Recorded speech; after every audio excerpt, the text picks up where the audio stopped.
Bonjour à tous. Dans cette vidéo, aujourd'hui, on va s'amuser à parler d'images mentales, de comment on crée des images mentales avec plus ou moins vite, comment on peut s'entraîner, qu'est-ce que va dire la science. Donc, je suis avec Guillaume. Et Guillaume, on se lance dans ce nouveau Salut. format. Ouais. Merci pour ce lancement. Et je te propose de commencer, toi qui es très… tu aimes bien partir sur les définitions, Alors moi, sur… j'aime bien regarder avant qu'on parle d'un truc, un peu ce que c'est. Alors effectivement, on a dit qu'on allait aborder le thème comme ça de l'imagerie mentale, des images mentales, des représentations mentales. Alors moi, j'ai trouvé plusieurs choses là-dessus. Quand on parle d'imagerie mentale, c'est quoi? C'est la représentation cérébrale, mémorisée ou imaginée. Tu vois, donc déjà, ça nous intéresse, ça, Mhm. d'un objet, d'un concept, d'une idée, d'une situation. Et alors, c'est une capacité qui est particulièrement développée des êtres humains à former, mémoriser et utiliser des images mentales. Et alors, pour faire plein de choses, hein, pour appréhender l'environnement, communiquer avec les autres. Et alors, ce qui ne m'a pas étonné, effectivement, apparemment, c'est intimement lié à l'intelligence. Ok. Donc, c'est une forme d'intelligence. Donc, en fait, c'est une capacité qui est très développée chez l'être humain. Et c'est vrai. Et donc, par exemple, je ne le savais pas, mais les biologistes et les anthropologues, par exemple, ils sont assez partagés sur le sujet, mais ils discutent beaucoup en fait de la capacité de créer des images mentales chez les autres espèces, par exemple. Donc, ils se demandent, tiens, est-ce qu'un corbeau, ça a des images mentales? Est-ce qu'un cochon, ça a des images mentales? Donc, tu vois, tout de suite, on va dans des trucs un peu intéressants. Univers dingue, ouais. Ouais. Et en fait, en biologie ou en psychologie cognitive, en fait, ça se rattache à ce qu'ils appellent l'intelligence adaptive. Donc, elle peut être humaine ou animale. Et elle est vraiment liée à cette capacité, en fait, à stocker, à traiter et à faire évoluer une sorte de capital d'image et de représentation mentale. Hmm. Donc, voilà un petit peu, tu vois, je vais partir là-dessus. Donc, en fait, ça peut paraître assez simple comme thème, tu vois, les images mentales ou se créer des images. Et en fait, on voit que déjà, bah, il y a plein de domaines qui s'y intéressent, tu vois, la biologie, l'anthropologie, même la biologie comparée, et également la psychologie cognitive. Et bon, nous, on le sait, enfin, nous, ça arrive dans notre domaine sur la mémorisation, l'apprentissage, ça a une grande importance, les images mentales. Et il y a aussi cette idée, tu vois, de capital et de stock d'images mentales. Et ça m'intéresse beaucoup parce que, effectivement, quand tu vas apprendre quelque chose, ce qui va te rester, c'est pas l'objet en lui-même, c'est pas le bouquin, hein, tu l'as pas ingéré, il n'est pas dans ta tête quelque part, c'est les images que tu en as. Tu vois, c'est ce que tu te rappelles du prof. Alors on dit d'image, attention, c'est image au sens large, hein. C'est pas que visuel, tu vois. Multisensoriel, on est d'accord. Exactement. Et Alors nous, émotionnel peut-être, non? tout à Pour fait. rajouter. Alors nous, on parlerait d'engramme amnésique, hein, peut-être, Oui. si on était vraiment un peu lourd. Mais en fait, c'est ça, quoi. C'est un mix, c'est une représentation mentale, tu vois. Donc imagerie mentale ou représentation mentale, voilà. Et ça peut être tout à fait multisensoriel. Et on n'a pas que 5 sens, on en a beaucoup plus. Et c'est intéressant que cette notion de capital de stockage, ça veut dire qu'on pourrait augmenter ce capital d'image mentale. Mais c'est ce qu'on fait en C'est ce qu'on fait. permanence, en Eh oui. fait. Et c'est ce que la mémoire nous permet de faire, effectivement. Et moi, quand je fais le lien direct en tant qu'athlète de la mémoire et sur nos stratégies, c'est qu'on augmente notre stock d'images mentales, hein, quand on parle de Centium, de Millennium. Et, euh, et plus on les manipule, et plus on va être à l'aise en fait à générer des images. Ouais. Et donc, il y a deux aspects. Il y a l'aspect de perception, il y a l'aspect d'imagination. C'est-à-dire, c'est être capable de percevoir des images mentales, tu vois, avec un certain détail. Enfin, des images d'ailleurs réelles qui après peuvent devenir mentales ou voir. Et après, il y a vraiment imaginer, tu vois. Alors, on pourra parler de la méthode du palais mental, etc. Machin, mais. Et ça s'entraîne. Ça s'entraîne. C'est ce qu'on fait, en fait, soit en compétition ou quand on utilise des techniques de mémorisation. Ce qu'on fait, c'est, bah voilà, on devient très doué pour créer des images mentales. Tout le monde a la capacité de le faire, et peut-être dans des domaines un peu plus créatifs, où c'est peut-être je sais pas, le cinéma, le dessin, etc. C'est ce travail de l'œil un petit peu, mais c'est l'œil et le cerveau en même temps. Et c'est vrai qu'en tant que, on va dire, compétiteur de mémoire, c'est vrai que ce qu'on augmente, nous, c'est notre capacité à imaginer des nouvelles images rapidement, des images d'ailleurs qui sont assez détaillées, qui sont Oui. assez frappantes, assez marquantes, et beaucoup, tu vois, on parlait de vitesse et effectivement de capital, ouais, de stock. Ah oui, donc merci pour cette définition, cette introduction, ça me Ouais. ça ouvre vraiment des perspectives parce que c'est qu'on a choisi le sujet, on s'est dit ok, en fait, une des clés des techniques de mémorisation, c'est cette capacité à générer des images. Alors oui, il y en aura plein d'autres de clés qu'on pourra développer, mais c'est vrai que je ne pensais pas que ça touchait autant de monde, en tout cas, autant de personnes l'avaient étudié et c'était propre à l'humain. Euh, donc ça me parle. Et en fait, ça me parle aussi, moi, cette capacité à m'entraîner. Si je veux, enfin, Mmh. ça me fait penser à un exemple une fois. parce qu'il y a une notion de fatigue, en fait, dans son crée cette image Bien mentale. sûr. Moi, la première fois que j'ai touché du doigt cette fatigue mentale, c'était quand j'étais ma première compétition de mémoire à Londres. C'était 2 jours de compétition. Je ne m'étais pas du tout entraîné, on va dire, en tant que sur de l'endurance. Et à la fin de la première journée, là où je mémorisais en fait des paquets de cartes en 30 minutes. Et là où avant, quand je regardais une carte, l'image mentale me venait en moins d'une seconde, là, des fois, ça me mettait 5 secondes. J'étais là, je fais, qu'est-ce que c'est que cette image?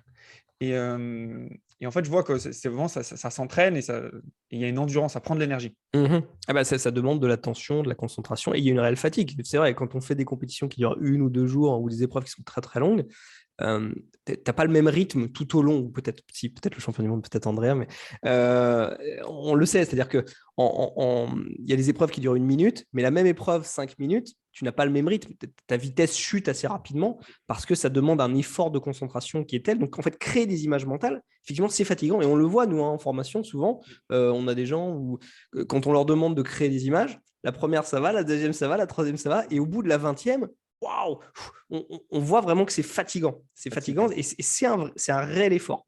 Alors ça, on reparlera un jour peut-être de la théorie de l'effort cognitif, ce qui est intéressant, mais c'est un réel effort. Par contre, comme plein de choses, c'est-à-dire quand on apprend à faire du vélo, à nager ou à lire et écrire, plus on le fait, plus ça devient facile. Et au bout d'un moment, ce qui était très difficile devient facile. Oui, c'est ça. Et moi, je sais qu'il y a une formation il n'y a pas longtemps, il y avait un participant qui me disait, mais moi, j'arrive pas, tu me perds là, au début, ça marchait, et plus on arrivait dans la journée, il me dit, mais là, j'arrive pas à trouver des trucs. Et quand j'ai creusé un peu avec lui, il me disait, en fait, ça fait 5-6 ans, là, il était chef d'entreprise, il fait plein de trucs, je dors 3-4 heures par nuit, je suis un peu fatigué, quoi. Et je dis, ouais, cherche pas plus loin. C'est pareil, hein, quand on est fatigué, qu'on ne dort pas ou qu'on a mal dormi, on est fatigué, stressé, on apprend mal. Voilà, c'est multifactoriel, donc effectivement. Mais en tout cas, sur cette capacité, on va dire, de créer des images mentales et d'imaginer comme ça des images, des scènes. Parce qu'on dit images, faut bien comprendre que ce n'est pas forcément des choses statiques. Hein. Parfois, c'est des scénettes, c'est des situations. Peut-être qu'on peut donner des exemples, d'ailleurs. Ouais, alors ça peut être, par exemple, juste se rappeler, par exemple, ça peut être, OK, qu'est-ce qu'on a mangé hier midi? Tu vois, c'est le truc simple que je prends, mais et des fois, donc, souvent, ce qui va se passer, c'est qu'au début, tu vas chercher et tu vas dire, parce que tu as mangé plein de fois dans ta vie, souvent, il y a un contexte. Donc, tu vas dire, déjà, où est-ce que j'ai mangé? Est-ce que c'était chez moi? Est-ce que c'était au bureau? Est-ce que c'était à l'école? Est-ce que c'était dans un restaurant? Et là, pouf, au bout d'un moment, tu vas dire, ah oui, tiens, hier, j'ai mangé à la maison, moi, j'étais avec mes enfants et du coup, je me rappelle même ce que j'ai cuisiné. Et donc, je vois comment on était assis à table, etc. Voilà. Et donc, il y a tout un tas de choses qui arrivent. Et là, c'est même les indices de récupération. Tu parles là. C'est des indices que tu imagines et qui te remettent sur le chemin. Un peu comme le petit poussé. Moi, j'aime bien l'image du petit poussé, tu as les petits cailloux. Et donc ça, c'est un exemple d'imagerie mentale. Mais ça, c'est dans tes souvenirs. Il y avait d'autres exemples de quand on mémorise des listes de mots. Alors oui, alors ou même ça peut être juste ou quelque chose que je viens d'apprendre, c'est-à-dire une leçon, un livre ou une liste. Mettons, voilà, on a fait. Alors, souvent, ça va être plus facile pour les gens si on leur a dit ce qu'il fallait visualiser. Et c'est comme ça qu'on commence. Nous, par exemple, quand on va utiliser la méthode des lieux ou le palais mental, on va leur dire, tiens, dans cette pièce-là, sur le canapé, il y a un monsieur qui fait ça, il se passe ça comme scène. Donc là, souvent, tu parlais d'indice de récupération, si on dit aux gens ce qu'il y a à visualiser, ça va aider. Mais pareil, si j'ai fait une présentation et qu'il y avait une slide, les gens, je leur dis, tu te rappelles de ma slide sur ma présentation, avec le graphe, ou si on leur dit, tu te rappelles la courbe d'évolution de machin, de la TVA ou je sais pas, de la Covid, etc. Là, les gens, ils ont un support visuel déjà auquel se raccrocher. Ouais. Et alors, eux pensent que c'est une image réelle, mais en fait, cette image, ils l'ont encodée, donc elle est dans leur cerveau, donc c'est une image mentale. Comme les étudiants qui me disent, moi, je me souviens de ce cours-là, je me rappelle qu'il était en haut à droite dans mon cours, tu vois. Donc, exactement. En fait, c'est des images mentales, mais qu'ils ont, j'ai envie de dire, pas dégradées, mais on peut avoir des images mentales ultra multidimensionnelles en termes de sensations. Et plus on va les sensorialiser, et plus elles vont s'engrammer, elles vont stocker durablement. Et plus on va les revoir aussi. Parce que, par exemple, tu peux aller dans un musée, tu vois une toile, une fois, tu fais « Waouh, c'est magnifique, c'est super beau ». Mais si tu retournes voir cette toile plein de fois et que tu commences à aller voir les détails et que tu te renseignes en plus sur l'œuvre, sur son contexte, sur l'artiste, forcément, au bout d'un moment, ta maîtrise de l'œuvre et du détail de l'œuvre va être telle que presque tu seras capable de la restituer. Peut-être on Oui. parlera un peu après de restitution. Mais ouais, donc les images mentales essentielles pour apprendre, pour mémoriser. Euh, alors peut-être on peut parler un peu de ce que dit la science, du coup, J'allais là-dessus. Parce que, parfaite transition. et ce que dit la science, surtout sur la mémorisation. Parce que c'est ça Oui. qui nous intéresse avant tout, et sur l'apprentissage. Pas que la mémorisation. Mais... Comment voilà, ces images Alors, mentales ouais. Et affectent la mémorisation, quoi. exactement. Alors, il y a un sujet, moi, je trouve qu'il faut quand même aborder d'abord avant de faire ça, c'est les styles d'apprentissage. Mhm. Le mythe des styles d'apprentissage, qui est un mythe extrêmement répandu. Je ne sais plus, il y a une étude qui a été faite aux États-Unis, qui disait qu'il y a 93% des gens qui croient à ce neuromythe. C'est Redonner, énorme. Hein. mémoire visuelle, auditive, kinesthésique. C'est en fait, voilà, c'est les styles d'apprentissage, c'est de dire qu'on a tous des styles, des préférences d'apprentissage. Parce que peut-être toi, tu es plutôt visuel, moi, je suis plutôt verbal, quelqu'un d'autre est plutôt effectivement dans la gestuelle, le mouvement, le kinesthésique. Et cette théorie, qui date des années 70, qui est basée sur quasiment rien. Il y a un gars qui a dit ça, et puis après, ça a été repris 2-3 fois, et c'était très à la mode dans les années 70, dans le monde anglo-saxon notamment, dit qu'en gros, il faudrait qu'on apprenne chacun en fonction de nos préférences. D'accord. Donc, si toi, tu préfères le visuel, il faudrait que je te propose du visuel. Si moi, je suis plutôt auditif, il faudrait que j'ai plutôt du texte et des podcasts ou des livres audio, etc. Et en fait, toute la littérature scientifique, mais vraiment, enfin, c'est unanime, a complètement démonté ça. Il y a un article avec un comité de lecture là, en 2015 encore qui est sorti, qui dit la théorie des styles d'apprentissage ne marche pas. Et ils disent même il est de notre responsabilité de s'assurer que les élèves le savent et les professeurs surtout. Et, Oui. et maintenant, c'est un truc voilà, qui est très, très établi. Donc déjà, ça, c'est juste pour finir ça. Enfin, un peu c'est une sorte de préambule.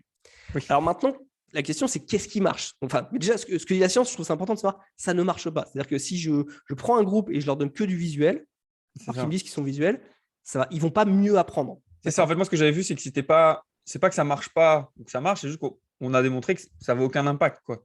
C'est ça? Ben, ça veut dire que ça ne marche pas, ça. Oui, voilà, oui, oui, oui, Ça veut dire que ça ne marche pas. Si je te donne on un n'a pas médicament, ça ne démontré te que guérit ça avait un pas, impact, en tout cas. ça ne marche pas. Ok. C'est Oui. comme la chloroquine. Donc, non, non, non. Et il n'y a même pas d'effet placebo, apparemment. Donc, même les gens n'ont pas l'impression d'apprendre mieux. Ok, d'accord. Donc, c'est C'est vraiment plié, très quoi. Donc, tous les gens qui se posent la question, quelle mémoire je suis, plutôt visuelle, auditive, kinesthésique, On s'en fout. on s'en On s'en fout. fout. Alors, par contre, maintenant, que dit la science? Ça, c'est intéressant. Et en fait, ce qu'ils disent, c'est qu'en fait, il y a une chose. Alors, il n'y en a pas 36, hein, moi je me base là-dessus, mais il y en a d'autres, Je vois pas ton livre. ça ne va pas marcher. On pourra Non, partager nos sources après. Il y a des livres, il y a des blogs, il y a des scientifiques sur le sujet, moi j'aime beaucoup ça, qui bossent là-dessus. Et il y a, enfin, moi je me réfère toujours à ces 6 stratégies d'apprentissage, si tu veux, qui sont scientifiquement prouvées. Et parmi l'une d'elles, il y a ce qu'on appelle le double encodage. Okay. Le double encodage, c'est quoi? C'est cette idée cette pratique de combiner des visuels avec du texte. C'est juste ça, d'accord? Alors, ouais, mais là, je viens de dire que canal un peu. les styles d'apprentissage, ça ne marchait pas. Voilà, en fait, c'est juste d'avoir 2 canaux au lieu d'en avoir un seul. Et en fait, ça, ils l'ont testé et c'est vraiment très, très établi maintenant, c'est que si je prends un groupe, quelle que soit leur préférence, parce qu'on a des préférences, ça c'est vrai. Ça, la science ne dit pas que toi, peut-être tu préfères le visuel, tu te sens plus visuel, mais ça ne veut pas dire que tu dois apprendre uniquement avec du visuel. Par contre, et ça c'est démontré scientifiquement, c'est-à-dire que si je prends n'importe qui et je leur donne du contenu visuel et du contenu auditif, oral, etc., et du texte, et ben cette personne-là ou ce groupe-là va mieux apprendre qu'un autre groupe à qui j'ai donné seulement du visuel ou seulement du texte.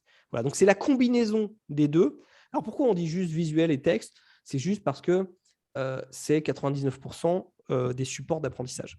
Est-ce qu'on pourrait dire le triple encodage, ça pourrait être encore mieux? Oui, mais il n'y a pas de recherche là-dessus, ou pas vraiment, c'est vraiment assez anecdotique. On peut imaginer que ça puisse être mieux, mais il n'y a pas de voilà, et recherche. dans les faits, quand tu apprends quelque chose, que ce soit à l'école, dans le travail et quoi, 99% du temps, ce qu'on va te proposer, c'est quelque chose soit d'écrit, soit de visuel. Voilà.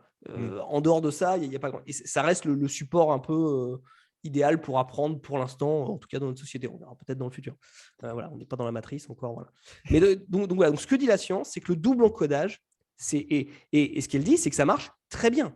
D'accord? Donc, ça marche mieux que d'apprendre normalement, on va dire, ou d'apprendre sur un seul support. Oui. Donc, voilà ce que dit la science. Alors, après, on peut rentrer dans les détails, ok? Et peut-être ça, on arrivera plus sur les cas pratiques, sur comment on peut appliquer le double encodage dans ma classe, dans mon travail, dans mon apprentissage. Ça, on en reparlera après, une fois qu'on aura parlé peut-être des cas pratiques. Mais ce que ça veut dire, enfin, Alors, après, il y a des petites subtilités. Là, je suis tombé récemment sur une étude qui était assez intéressante, qui disait, par exemple, les images mentales, Oui, ils se sont aperçus, ils ont testé que plus les images mentales étaient de taille grande, ça, la taille. voilà, la taille des images pouvait avoir une importance. Et alors, bizarrement, la taille des mots n'a pas d'importance. Mm. Alors ça c'est intéressant parce que j'ai vu des études comparées aussi qui montraient que quand on montrait des mots aux gens, alors déjà il faut savoir quand même en moyenne, la science le dit aussi, on retient mieux en moyenne les images que les mots. D'accord. Donc on a effectivement une sorte d'appétence visuelle naturelle, voilà, mais peut-être tout Quand simplement tu parce dis que on c'est plus mémorise mieux, concret. après, c'est par reconnaissance. D'ailleurs, on balance des images et d'ailleurs, on demande si celle-là, on l'a vu ou pas. Même en restitution. C'est-à-dire si Même je en te demande restitution. de restituer ce que tu as vu et je te donne 25 images et je te donne 25 mots, en moyenne, tu vas me redonner plus d'images que de mots. Ok. D'accord. Même sans que ce soit de la reconnaissance ou de la restitution. Ok. Mais bon, après, on rentre un peu dans le détail. Donc, en moyenne. Maintenant, tout dépend de la complexité de l'information aussi. Hein. Des images, des mots. Ouais. Voilà. Mais surtout, ce qui est intéressant de voir, c'est, alors ça, j'étais vraiment surpris, c'est qu'en fait, la taille des images, qu'elles soient concrètes ou imaginées, a une importance sur la rétention, en fait, la mémorisation. Donc, si je te montre une image, je sais pas moi, d'un paysage avec un personnage et une maison, si je te montre ou si je En te dis carte postale. d'imaginer dans ta tête, voilà, une carte postale, tu le retiendras moins bien que si je te dis d'imaginer un poster géant ou une affiche dans la rue, quoi. Donc ça, c'est intéressant. Donc ça peut être une piste aussi pour quand on essaye de mémoriser, quand on essaye de créer des images mentales, de se dire, OK, je veux des grandes images mentales. Ça revient un peu sur ce qui est, L'exagération, en fait. voilà, sur ce qui est frappant, sur ce qui est émotionnellement important. Donc ça, c'est merci pour ce point. Moi, ça m'avait bluffé quand tu m'avais parlé de. Enfin, bluffé. Ça m'avait rassuré, en fait, de voir que c'est ce qu'on pratique, en fait, intuitivement en tant qu'athlète ou même quand on mémorise des cours, enfin, avec des élèves, de voir que l'amplification, on commence à le démontrer que ça marche. Alors là, la démonstration, c'est sur des images réelles, Ouais, mais facilement, on peut extrapoler dans notre tête, quoi. complètement. Donc, merci. Donc, si je résume, il y avait vraiment ces limites des apprentissages, visuel, Ouais, auditif, kinesthésique, et cette notion de double encodage qui fonctionne énormément bien, enfin qui est démontrée, quoi, et la taille de l'image que l'on tout va à se fait. représenter. Et du coup, on va passer un peu à des exemples concrets parce qu'il y en a plein qui. Enfin, moi, je sais quand j'ai commencé, et du coup, tous les élèves que l'on voit, souvent on dit, mais quand tu me donnes tes images mentales, ça marche bien. Tu vois, j'arrive à retenir. Oui, Mais j'ai du mal à créer mes propres images. ouais. Et en fait, ça, le meilleur moyen d'y arriver, c'est de s'inspirer des autres, des gens qui savent le faire. Et donc, plus tu vas avoir d'exemples d'autres personnes, et plus derrière, ça va être facile pour toi d'imaginer. Enfin, moi, je le vois, et on en parlait il n'y a pas longtemps, Mhm. que maintenant, en 10 secondes, moins de 10 secondes, une image, on l'a, quoi. Ouais, pour nous, c'est devenu facile. Alors après, au début, il faut utiliser ce qui existe. C'est-à-dire que si quelqu'un vous donne une image qui, qui fonctionne bien, d'accord, ou un moyen. Enfin, et d'ailleurs, c'est comme ça que marchent la plupart des moyens mnémotechniques. C'est-à-dire que Méouédon Cornicart, oui, ça fonctionne. Napoléon mangea 6 poulets sans claquer Allègrement, d'argent, allègrement sans 6 poulets si, si sans poulets sans claquer claquer d'argent. l'argent. Voilà, ça marche bien pour le tableau périodique des éléments, Et ça, la pour la première deuxième ligne. ligne, je crois. Pas de bêtises. Oui, ça doit être la deuxième, tu as La raison. deuxième ligne. Et du coup, quand tu as une image qui fonctionne et qu'on te la donne, prends-la, quoi. Ou quand tu as un moyen mnémotechnique qui marche bien, tu la prends. Par contre, effectivement, la principale difficulté qu'ont les gens, c'est au début, la plupart des techniques qu'on leur donne, on leur demande justement de créer, alors pas toujours, hein, mais des images mentales. Créer De soi-même, dire, ouais. tiens, imagine dans cette pièce, il y a ça qui se passe, ou tiens, si tu te représentais ça, ou trouve une association pour te rappeler tel mot et fais en sorte que ça soit bien visuel, enfin multisensoriel, etc. Et effectivement, si on leur dit, OK, ça vous fait penser à quoi? Je sais pas moi, Bujumbura, capitale du Burundi. La plupart des gens, Bujumbura, ils vont te dire, ça me fait penser à rien. C'est ça. Oui, mais c'est bien ça le problème, c'est rendre des choses qui sont abstraites, concrètes. C'est aussi ça l'intérêt de l'imagerie mentale, et c'est ça qu'il faut comprendre, c'est-à-dire, après on peut savoir de pourquoi en termes d'évolution, mais notre cerveau, il aime bien ce qui est concret. Donc chaque fois qu'on va avoir quelque chose à apprendre qui est un peu abstrait, un nouveau mot, du vocabulaire, voilà, Et, quelque chose, il va nous falloir trouver quelque chose de concret. mais je pense qu'il y a une étape, enfin, il y a une compétence supplémentaire, on pourra peut-être développer à un autre moment, mais c'est la capacité déjà de, associer, Mhm. tu vois, alors, Bujumbura, phonétiquement, quand tu n'as pas de référence rationnelle, Ouais. et deux, une fois que tu l'as associé, être capable de l'imaginer. De le visualiser, ouais, de Des l'imaginer, ouais. fois, ouais, j'ai visualisé. Donc, en fait, des fois, les personnes n'ont pas la même facilité pour les deux micro-compétences, on va dire, qui sont un peu différentes. Être capable d'associer Bujumbura à quelqu'un qui dit bonjour et qui est complètement bourré, ou bonjour, Bouge le bureau, moi ça me bonjour fait le bureau. penser. Voilà, tu vois. Et donc ça c'est associé, mais ça suffit pas de juste d'écrire des mots. Après, il faut se l'imaginer. Et c'est là Voilà, ouais. Alors voilà, donc d'abord il y a cette étape, tu as tout à fait raison, où il faut découper, où il faut trouver une association.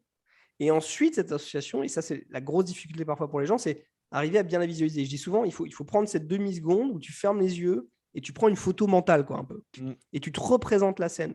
Parce que ce qui va fonctionner, parce que quand on répète l'association, les gens vont dire, ah oui, c'était quoi? Ah oui, c'était Oui. un gars qui dit bonjour, qui est bourré, ou etc. Ou c'était un bout de djembé avec un rat et tout. Oui, mais c'est le détail, vraiment ta L'écriture, en fait. concentration quand tu as créé cette image qui va revenir. En fait, l'écriture dans ton cerveau, d'une certaine manière. Ouais, l'encodage en fait. Ça. Et en fait, tu écris avec ces images, quoi. Ouais.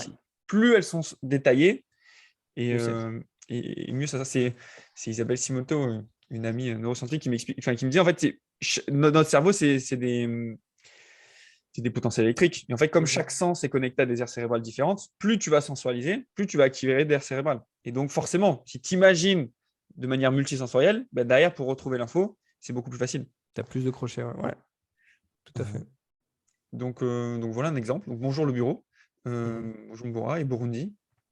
Burundi, quelqu'un qui est bourrou. Imagerie mentale. Et même, tu vois, quand on parle de concept un peu, parce que là, les pays, les capitales, ça peut-être les gens ça les intéresse moins, mais ou je sais plus, récemment, là, j'ai fait un parc d'attractions scientifiques avec mes enfants en Allemagne et Oui. tu avais je sais pas, un super film sur Einstein, tu vois, et sur pourquoi c'était génial, ces découvertes, en fait. Tu vois, la gravité, la théorie de la relativité restreinte, etc. Et ils expliquaient, en fait, les exercices de pensée d'Einstein, c'est-à-dire que pour trouver la théorie de la relativité restreinte, et entre guillemets générale, il s'est imaginé assis sur un photon, quoi. C'est ça. Oui. Tu vois, mais il se les représentait visuellement, en fait. Et c'est comme ça que notre cerveau fonctionne, c'est avec des images mentales. Et plus on va avoir de facilité à créer comme ça des sortes d'exercices de pensée, des images mentales, et plus ça va nous permettre de concrétiser, de retenir des choses qui nous intéressent. Parce que quand quelqu'un, je ne sais pas, si je demande à quelqu'un, tiens, explique-moi les états de la matière, il y a des applications concrètes tout de suite, quoi. Il y a les gens, ils vont imaginer, bah, tiens, un verre d'eau, de la glace, de la neige, éventuellement du plasma, s'ils savent que le plasma, c'est un état de la matière. Bah, tu vois, mais et souvent, quelqu'un qui est capable de bien expliquer quelque chose, il va te l'expliquer en te donnant, soit en te faisant une comparaison ou une métaphore, ou en te décrivant quelque chose.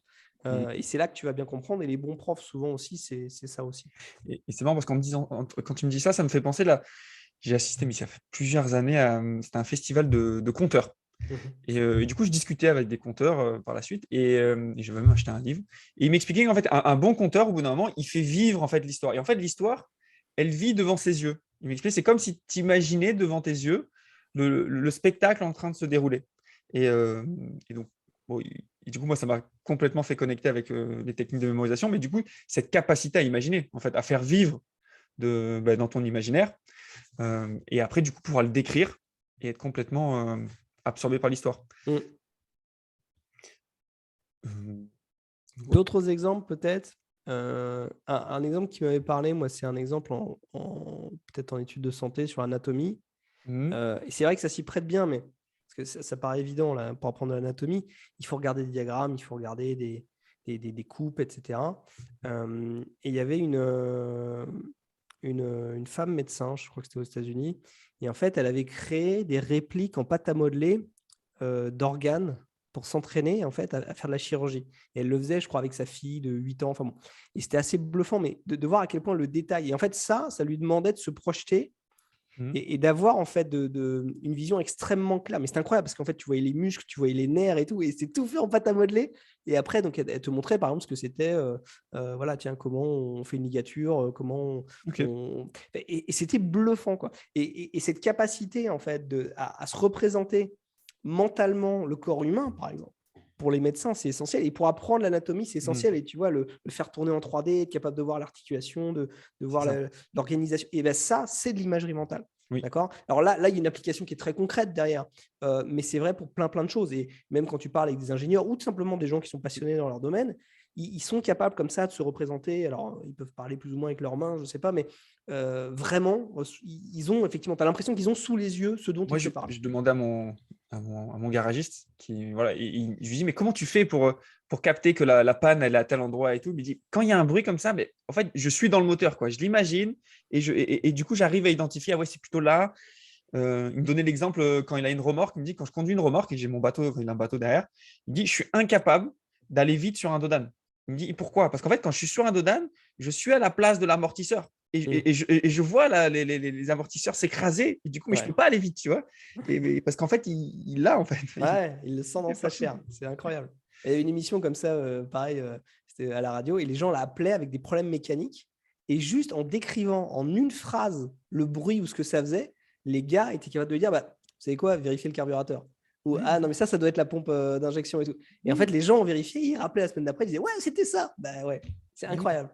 C'est à la fois incroyable, à la fois, c'est la beauté de l'humain. Alors, De ça fait plus de 20 l'expertise. minutes qu'on est ensemble. Ah ouais, Comme on est, une des intentions, parce que on va dire, de oui, cette émission, c'est aussi de donner des exemples concrets, on va dire, on regarde de pratiques. ouais. D'ailleurs, comment faire demain, on a plein d'élèves qui nous disent, mais comment je fais pour muscler cette capacité à imaginer, à me créer des images mentales de plus en plus vivides, efficaces. Mhm. Alors moi, j'ai listé plusieurs exercices. Je ne sais pas si Vas-y. tu veux Non, commencer. vas-y, je t'écoute, ouais. Après, moi, je dirais un peu comment on peut appliquer le double encodage, effectivement, Oui, ou comment les scientifiques conseillent de le faire. ok. Alors moi, c'est qu'en termes d'exercice qui avait bien marché, alors, la première fois que j'avais lu ça, c'est dans un livre de Dominic O'Brien. Il donnait l'exemple donc déjà, c'est le dessin. C'est de s'entraîner à dessiner. Mmh. Je trouve que c'est un exercice qui est, moi, je suis très mauvais, alors je ne suis pas encore hyper bon là-dedans, mais c'est t'entraîner à juste observer quelque chose de réel, un cadre, un dessin, un livre, n'importe, et de le reproduire, de le dessiner. Et je sais que ça, en fait, ça m'oblige, en fait, avant de le dessiner, de regarder, de fermer les yeux, d'imaginer, de le faire. Mmh. Et après, et petit à petit, ce qu'il invitait à faire comme exercice, et du coup, je me suis beaucoup amusé à le faire à un moment, alors en ce moment un peu moins, mais je voyais que ça a un vrai impact, c'est observer un objet, essayer de le dessiner dans ta tête et après le dessiner à l'écrit, sans le Mmh. re-regarder. Tu vois, de te faire une Waouh. première image, et tu commences par des choses simples, hein, une pomme, une tasse, et petit à petit, tu vas sur les plus complexes, et te forcer en fait à le regarder une fois, mais ça peut être longtemps, et après le dessiner. Ça je trouve que c'est un bon exercice. Et dans la même continuité, j'aime bien l'exercice, c'est même un exercice de méditation, c'est tu fermes les yeux et tu imagines un objet simple, une pomme, une tasse, et tu Mmh. essaies de tourner autour, de le voir de manière très concrète, d'avoir le goût, voilà, de solliciter cette imagerie mentale, et de plus en plus d'augmenter la définition. Au début, c'est presque noir et blanc, hyper pixelisé, et petit à petit, tu essaies d'aller dans le Full HD, 4K, d'essayer d'avoir un truc Ouais. hyper détaillé en termes de résolution. Yes. Alors, il y en a un autre qui me vient, du coup, en t'écoutant, c'est, et je pense que c'est un truc qu'on fait régulièrement en tant qu'athlète de mémoire, c'est quand on est dans un lieu, essayer Mm. de se dire, tiens, comment est-ce que je pourrais retenir ce lieu pour utiliser plus tard pour me créer un palais de mémoire ou un palais mental, ou tout simplement revisiter régulièrement des palais mentaux qu'on peut Oui. avoir, sans regarder les photos ou sans y retourner. Mm. Ça, c'est très intéressant de dire, tiens, oui, quand j'étais à Rome il y a 3 ans, ah oui, on est allé là, ensuite on est allé au restaurant, après on est allé à tel hôtel et tout, et sans voyager loin. Ou tiens, quand j'étais chez mes grands-parents il y a 10 ans, ah oui, tiens, c'était comme ça. Ou mon ancien appart, avant, bah, la table n'était pas là, le canapé était là, tac, tac, tac. C'est ça. Et je trouve que c'est un peu le même type d'exercice, qui en plus a une application derrière directe pour les techniques de mémorisation, parce que bien maîtriser ses palais, c'est important quand on commence à mémoriser pas mal de choses, quoi. Donc voilà l'exercice, je pense que ceux qui ont du mal à visualiser, Mhm. entraînez-vous là-dessus. Yes. Alors, le double encodage, peut-être, si je parle Oui. là-dessus, Dernier, après donc qui est ce on processus explose qui le temps. consiste à combiner l'oral, enfin le visuel et l'écrit, on va dire. Qu'est-ce qu'on peut faire, en gros, euh, pour appliquer dans une classe ou même l'appliquer à soi? Alors, ce qu'il recommande, c'est par exemple, alors, quand on dit les visuels, ça inclut tout ce qui est courbe, diagramme, graphique, les frises chronologiques. Alors, ça peut être des cartes mentales ou des synthèses visuelles, ça peut être du sketchnoting, la méthode Cornell. On ne va pas rentrer en détail, peut-être on fera des épisodes là-dessus, mais de l'infographie, ça peut être juste pas des dessins aussi, hein, clairement. Et ce qu'ils disent, en fait, c'est pour l'amener dans la classe ou l'amener dans son apprentissage, dans un premier temps, ça peut être déjà de comparer les visuels et le texte ou le livre, par exemple. Et de Mhm. demander aux apprenants, par exemple, OK, quelles sont les différences, par exemple, d'informations qu'on a entre ce visuel-là et ce texte, par exemple, qui décrit, je sais pas moi, la rate ou la situation économique du Ghana dans les années 80, tu vois. Ça, je trouve ça très intéressant. Et aussi, quelles sont les similitudes. Et une autre étape pour ça aussi, c'est de décrire, par exemple, de décrire un visuel avec des mots. C'est-à-dire, tu donnes un visuel, une diapo, et c'est un peu ce qu'on demande aux gens. Alors, c'est beaucoup en histoire de l'art, mais on peut le faire dans plein d'autres domaines. Et de dire, tiens, on vous donne un visuel, un graphe, une courbe, une photo, et commentez-la, en fait. Et ça, c'est très intéressant de voir ce qui revient, ce qui ressort. Voilà. Et on peut faire l'inverse, ce qui est un peu plus dur, mais on peut créer un visuel, demander aux apprenants de créer un visuel à partir du texte. C'est-à-dire, OK, j'ai lu mon texte, j'ai lu mon bouquin, j'ai lu mon article. Si je devais le représenter visuellement, qu'est-ce que je ferais? Et ça peut être en dessin, ça peut être une présentation PowerPoint, ça peut être une courbe, ça peut être une infographie. Voilà. Et ça, je trouve ça très intéressant. Donc ça, c'est des applications qui sont tout de suite pratiques et que je pense tout le monde peut appliquer, soit dans sa classe, dans son groupe ou même à soi. Voilà, je trouve ça assez intéressant. Oui, merci. Alors, avec un bémol, si tu peux me permettre, je finis, c'est de dire sur le double encodage, ce qu'ils disent aussi, c'est qu'il faut vraiment éviter ce qu'on appelle la surcharge cognitive. Et souvent, ils disent c'est excellent de mettre du visuel dans des livres, de visuels ou des supports visuels dans de l'apprentissage. Et je pense que c'est un peu plus la mode maintenant avec les apprentissages en ligne, etc. Mais ils disent il faut que ces visuels soient pertinents. D'accord. Il faut qu'ils soient reliés vraiment à l'apprentissage et qu'ils aient une plus-value. D'accord. Parce que c'est pour redire la même chose, pas toujours évident. Et surtout, il ne faut pas qu'il y en ait trop. Parce qu'il y avait aussi rien, quoi. Il y a aussi cette mode à un moment de dire il faut une stimulation visuelle pour les enfants dans les classes. Donc, il fallait plein d'images, il fallait des alphabets, il fallait des photos, il fallait partout sur les murs. Et en fait, on s'aperçoit que trop d'images, et on le sait, ça nuit à l'attention. Donc, ça fait une surcharge cognitive et au bout d'un moment, le gamin, plutôt que d'écouter le prof, il va regarder les posters sur les murs. Donc, voilà, il ne faut pas qu'il y en ait trop non plus et il faut qu'il soit pertinent. Le petit bémol. Souvent une question d'équilibre, de juste mesure. Je pense qu'on arrive à la fin de ce premier épisode. Alors, pour tous ceux qui sont encore là, si vous avez des questions, des remarques, pensez à soit nous le dire, soit nous envoyer un mail, parce qu'on apprend en marchant. Hein, c'est le but. Nous, l'intention vraiment de cet échange qu'on fait avec Guillaume, c'est de partager toutes les découvertes qu'on fait, à la fois sur l'aspect scientifique, à la fois les partages de stratégies, parce que ce qu'on voit avec tous ces élèves, et d'avoir un temps un peu informel. On pense que ça peut aider beaucoup de monde.